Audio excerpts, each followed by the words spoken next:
are on to Njenje Media TV, your star station. Welcome. Follow us on YouTube, Facebook, and Instagram. Remember also to subscribe to the channel by clicking on the bell icon for notification. I am John Paul Ani, your narrator. Open letter to Nigerian Army, Defense Headquarters, and Nigeria Police Force, Onitsha, Eastern Nigeria, 30th October 2019.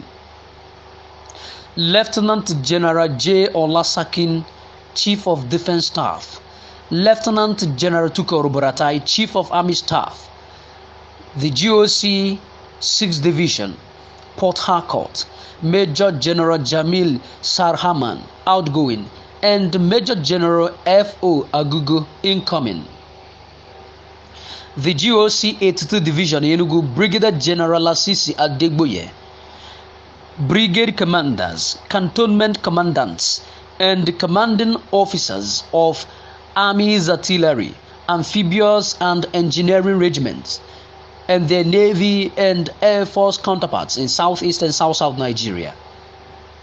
Mr. Adamu Abubakar, Inspector General of Police, and AIGs in charge of Zone 5, Benin, Zone 6, Calabar, and Zone 9, Umuahia, and Commissioners of Police for Akwa, Ibom, Bayelsa, Delta, Edo, Cross River, Rivers, Anambra, Abia, Ebonyi, Enugu, and Imo states. SAS exposing service blunders and unanswered questions in the November 1st to December 23rd, 2019 military operations in Southeast and South and other parts of Nigeria, particularly the so-called Operation Positive Identification. Background: the Nigerian Army said on 25th September 2019 that it is embarking on another round of military operations across Nigeria for purpose of fighting kidnappers, armed robbers, bandits, arsonists, cultists, ethnic militias or militants, and other violent criminals and crimes threatening national security. Nigerian roadway travelers and general road users, likewise those in the streets, parks, markets, and other public arenas and dwelling abodes, are most likely going to be targeted. The planned army operations and the so-called Operation Positive Identification has been met with stiff opposition, including strong condemnations from the Ekwenche, Persecuted Christians International, and the Biafra Genocide Survivors International, all based in the United States. Others are the Nigeria's House of Representatives, Nigerian Bar Association, the Committee for Defense of Human Rights, the Campaign for Democracy and Inter-Society. Among notable Nigerians and media outfits kicking against same include Femi Falana, San, Mike Oskome, San, and Punch, and Premium Times, and host of others. As controversial, unwarranted, and unreasonable as the exercise looks, the Army claimed that Operation Positive Identification would involve mandatorily tasking the stationed or drafted roadway soldiers to strictly check citizens to ensure they possess or have with them valid means of identification, such as identification through national identity card, voters card registration, driver's license or international passport, or other valid official identification before allowing such persons passage. Clarification concerning the latest army denial. We wish to clarify that the latest denial by the Nigerian Army is strictly restricted to disowning a flyer with the Army logo that has gone and still going viral on social media. The disowned Army flyer specifically spelled out identification criteria required of roadway travelers and other users. That is to say that the denial has nothing to do with the planned Operation Positive Identification or OPI, as it was restated or re-emphasized in the Army denial statement. This open letter of ours is therefore not affected by the said denial. Nigerian Army as interloper in matters of control and management of street crimes. The clearly spelled out duties of the Nigerian Army and other branches of the armed forces contained in Section 207 of the Constitution of Nigeria 1999 as amended are the counterinsurgency operations against Boko Haram and ISWAP in the northeast, as well as the insurgency and terrorist activities of the world's fourth most deadly terror group or jihadist Fulani herdsmen. As obtained in other parts of the world, the Nigerian Army or the military is trained and charged with the responsibilities of combating and managing the internal violent conflict or war and defense of the country's territory against external attacks or aggressions. The Nigerian police force on each part is charged with internal policing, including detection, control and management of domestic or street crimes. The SSS is charged with gathering and managing internal intelligence, and the National Intelligence Agency is tasked with gathering and managing external intelligence, including at Nigeria's embassies, high commissions and consulates overseas, as well as at the country's international airports, seaports and borders. These latter tasks of the NIA are performed side by side with the SSS. Past atrocities of the Nigerian Army, military and police in the southeast and south-south. It is reminded that the Nigerian Army has earned notoriety in using disguised military operations, giving different names such as Python Dance, Crocodile Smile, and lately Atilogudo Dance, etc., to execute circumstantially undeniable ethnic agenda, leading to massacre of targeted, unarmed and defenseless citizens of particular ethno-religious nationality. In September 2017, for instance, the Nigerian Army carried a well-coordinated massacre operation in Abia under the guise of Operation Python Dance 2 for Southeast, targeting members of the indigenous people of Biafra, IPOB, and other general population. In the end, no fewer than 180 were killed and over 130 others maimed. The army did not lose a single soul on its part, nor bring the perpetrators to book till date.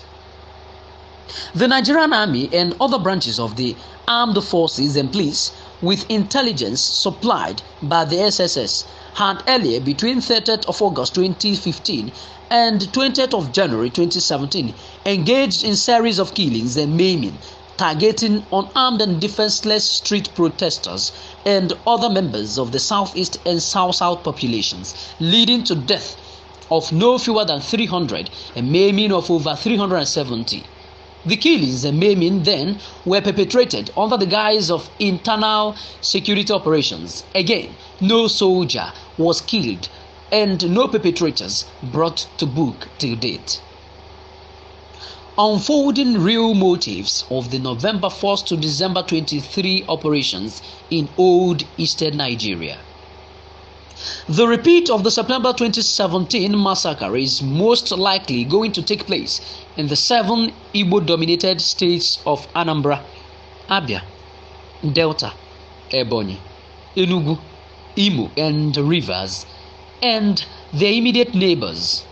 In September 2017, the army-led Nigerian military faked and camouflaged a military operation for the southeast, which turned out to be a coordinated massacre operation, leading to death of multiple hundreds and injuring of hundreds of others. This time around, the army is likely going to fake and camouflage. Signs of what to come are also beginning to unfold, particularly in the targeted areas in Igbo land, including Ebonyi, Abia, Anambra, Delta, Asaba, etc.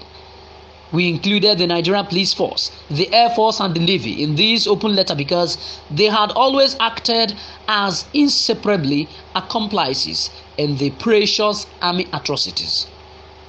Available statistics showed that 9 residential houses were burnt or razed by the Nigerian Police Force on 30th of August 2019 in Ndieguru suburban area of Aba, during which multiple dozens were arrested, detained, tortured, and extorted. Over 500 citizens, including infants and their mothers, were rendered homeless. Till date, no senior police officers or culpable junior police officers have been held to account.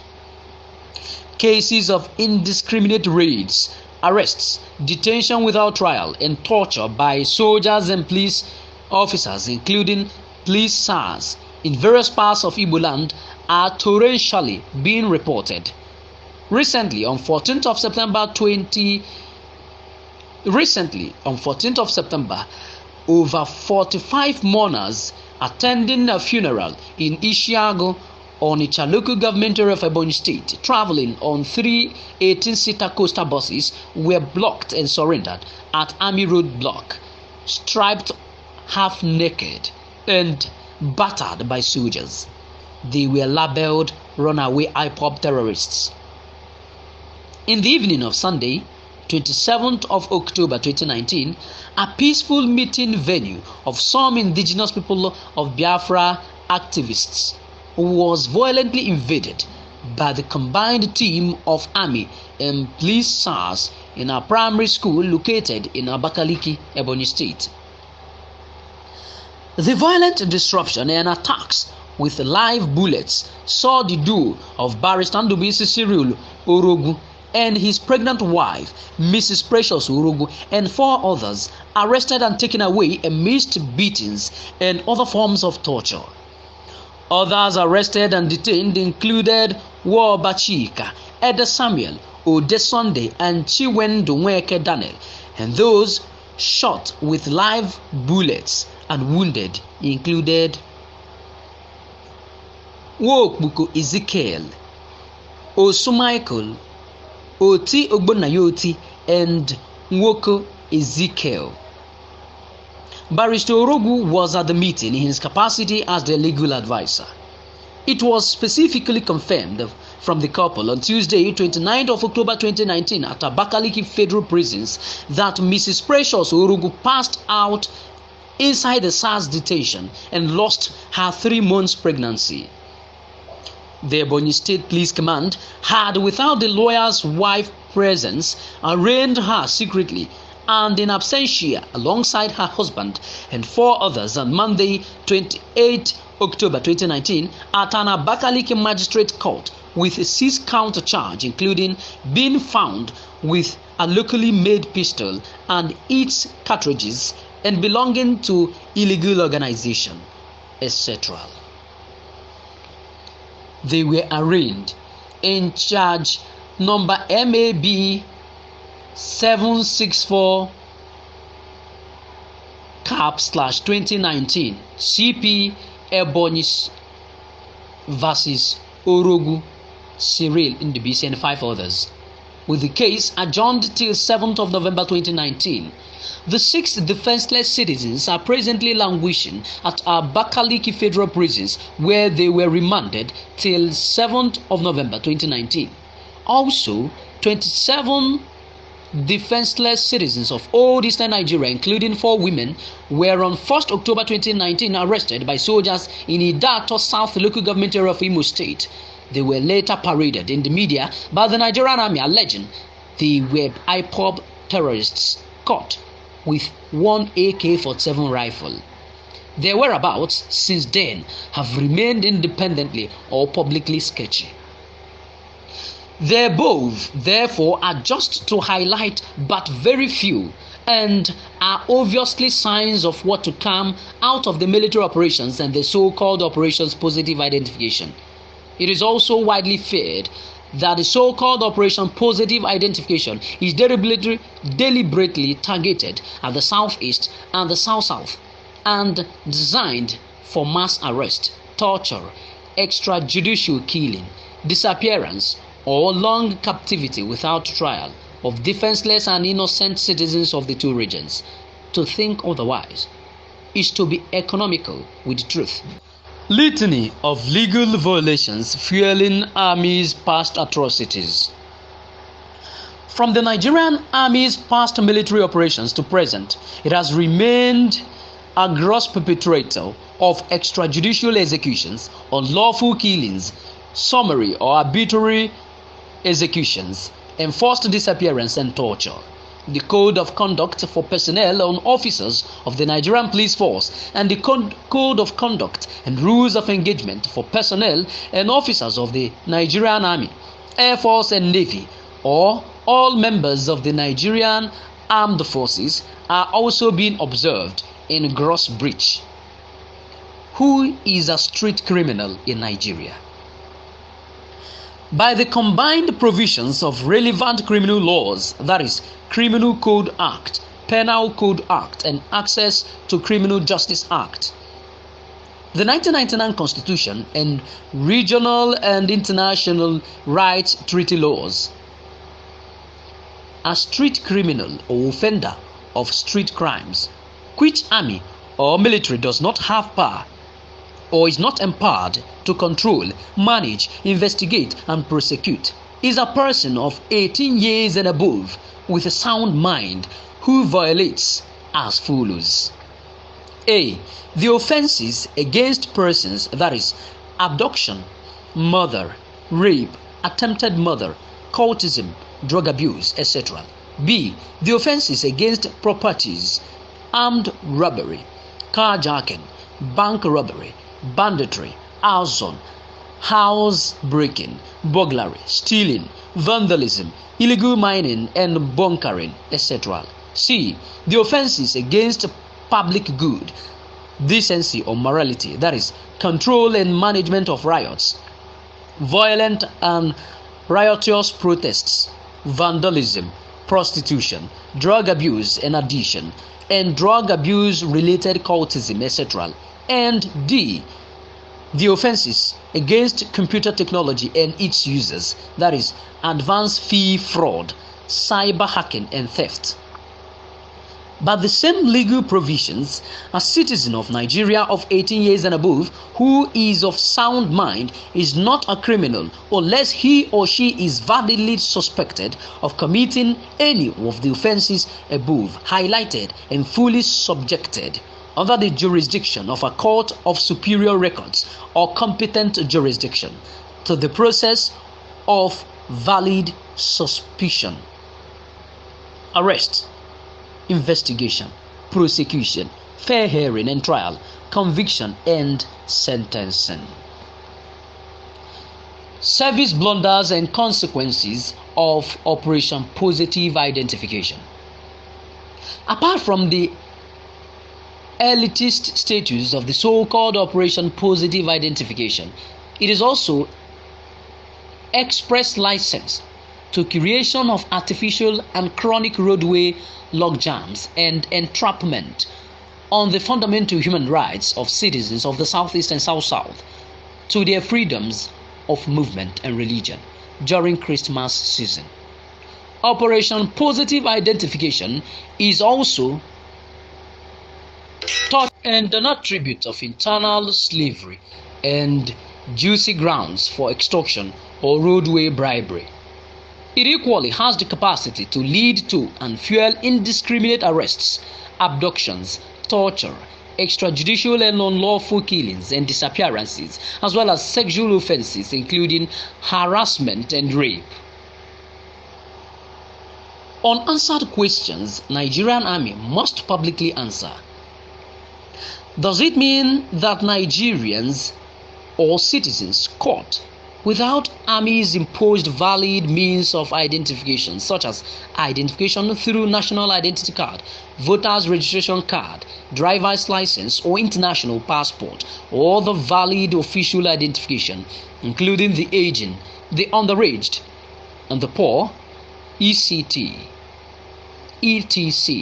automatically become or be treated extrajudicially as kidnappers, armed robbers, bandits, arsonists, cultists, IPOB terrorists, 419ers, or cyber criminals, murderers, rapists, oil thieves, and road traffic offenders.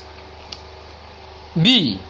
Considering the fact that over 70% of the federal roads in old eastern Nigeria or southeast and south-south are in acute deplorable state, is it not correct to say that the so-called Operation Positive Identification is a deliberately designed punishment or roadway torture package meant to further keep road users or travelers for several hours on queue, or to suffer from artificially created chronic traffic jams? C. Is it not correct to say that it is a height of military or service blunder for the Nigerian army in this computer or ICT age to still hold that its own version of street criminals, including kidnappers, armed robbers, bandits, arsonists, cultists, IPOB terrorists, 419ers, or cyber criminals, murderers, rapists, oil thieves, and road traffic offenders do not possess and can never possess national identity card, voter's registration card, driver's license, or international passport, or the valid official identification? D. Is it the army? Is the army not professionally aware, even going by ordinary common sense, that violent criminals and non-physically violent others, that is, cyber criminals, including advanced fee fraudsters, are like other citizens in Nigeria with easy access to the named identification items if they so wish? E. Where in the history of Nigeria had the Nigerian army come across citizens in conflict with the street criminal law, particularly the violent criminals, openly or publicly wearing signposts of their criminalities on peaceful or quiet roadways or in the streets? F. Where in history has it been heard or recorded that violent criminals are caught on quiet and peaceful roadway routes through paper or plastic identifications? G. Is this latest national defense policy of the Nigerian army not an express indication of the army of the Yore operating in the 21st century technology ruled world in Nigeria as the Nigerian army? H. What is the difference between the latest policy of the Nigerian army and born before computer or BBC sojourn? I. Why is it that when other armies are busy leading their countries to the moon and mental and ICT driven securitization, the Nigerian army is busy taking Nigeria and the Nigerians back into the cave? Signed, for International Society for Civil Liberties and Rule of Law, Chidimma Udebunam, Esquire, Chinwe Umeche, Esquire, Ndidiamaka Bernard, Esquire, Obianuji Joy Igweli, Esquire, Samuel Kamanyoko, and Emeka Umuahia. Thanks for being there. I am John Paul Anne, Njenje Media TV.